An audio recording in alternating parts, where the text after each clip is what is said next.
ikaw yung una naming hiningan pala ng reaksyon nung maganap ang insidente dyan sa Tacloban. At ano po ang pwedeng gawin ho dito ng Kamara at ng inyong komite? Kasi kung titignan, marami naman hong mga batas para sa proteksyon ng ating mga mag-aaral. Pero ito po ay karahasan na kinasasangkutan ng ilang mga menor de edad. Yes, tama ka, Milky, ano? Pero again, lagi rin nating sinasabi, meron ng mga batas, nandiyan na yung good manners and right conduct, dapat lang talaga ipatupad po ito ng aggressively at siguro proactive. Talagang siguraduhin natin na pagturo natin ng good manners and right conduct ay tama. Nandiyan na rin po, Milky, yung batas tungkol sa mental wellness health, ano? Dito po yung pagdadagdag natin ng maraming guidance counselors at school counselor associates. In fact, for this year, Milky, dapat nakapagdagdag ng 10,000 na school counselor associates and about, hopefully, mga close to 5,000 na guidance counselors. Ano? At dito rin po, inakit natin yung karera ng guidance counselors sa ating mga DepEd para mahikayat silang pumasok ng DepEd.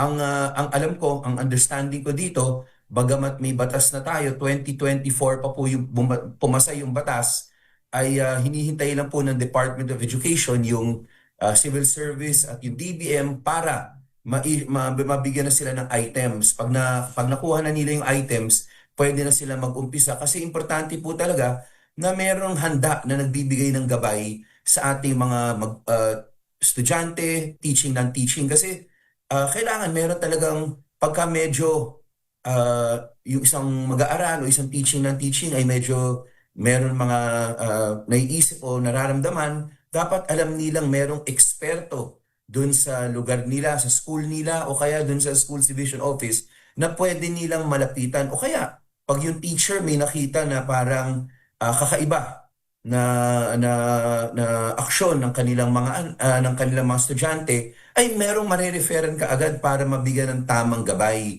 At alam natin, Milky, binabanggit lagi yung bullying. Bagamat hindi pa naman tapos yung investigasyon, hindi pa talaga alam kung bullying talaga ang punot dulo nito. Pero again, ano, whether bullying or mental wellness, nandun na yung mental wellness law, no? Pero kung bullying, Milky, napag-usapan rin natin before ito sa programa mo dahil sa totoo, natingnan na rin po ito ng House of Representatives at May ng batas EDCOM na 2. rin. Oo. May batas na rin. At in fact, yung recommendation natin dito, nung EDCOM 2, to be more specific, ay para i-revise, amend na lang yung IRR. Kasi para mas mabilis yung pagtugon dun sa mga issue ng bullying sa bawat campus. At nagawa na rin po yan ng DepEd, March 2025 pa. Kaya may kita natin, Milky, kailangan dito talaga proactive, aggressive na pag-implement itong mga batas na ito. Ngayon, kung meron pang kinakailangan ng batas, wala namang problema. Pwede nating tingnan muli yan. Pero moving forward, siguro pag na-implement ng aggressively at proactively itong mga batas na ito, kahit papano ay makurb natin yung mga incidents na ganito kung hindi man natin matatanggal completely. Kasi ang bullying, ang mental wellness issue po, kung maalala mo, Milky, nung PISA examination, nagkaroon ng pagtanong ang PISA sa mga estudyante tungkol dyan.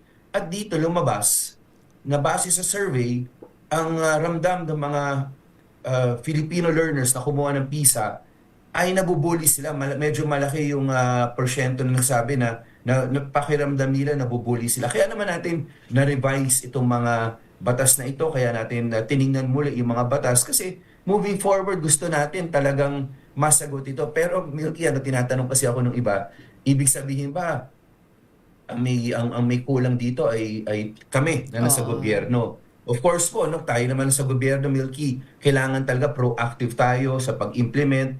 Pero, whole of community to Milky. Importante po dito at maraming oras na ginugugol talaga ang ating mga learners sa bahay nila. So, ang families po, pasensya na po, pero kailangan mag-step up rin. Alam ko, Milky, na maraming mga magulang, solo parents. Kung hindi man solo parents, ay pareho nagtatrabaho. Pero, talagang kailangan po tayong makialam. Pag uwi sa bahay, pag nandoon tayo sa bahay, tingnan natin, kamustahin natin yung ating mga anak. Tingnan natin kung ano yung binabasa, kung meron man silang laptop, tablet o Cellphone. telepono na tinitingnan, cellphone po, dapat pati yun tinatanong natin kasi talagang ang bata kailangan talaga ng gabay galing sa magulang at sa ating lahat na nakakatanda sa kanila.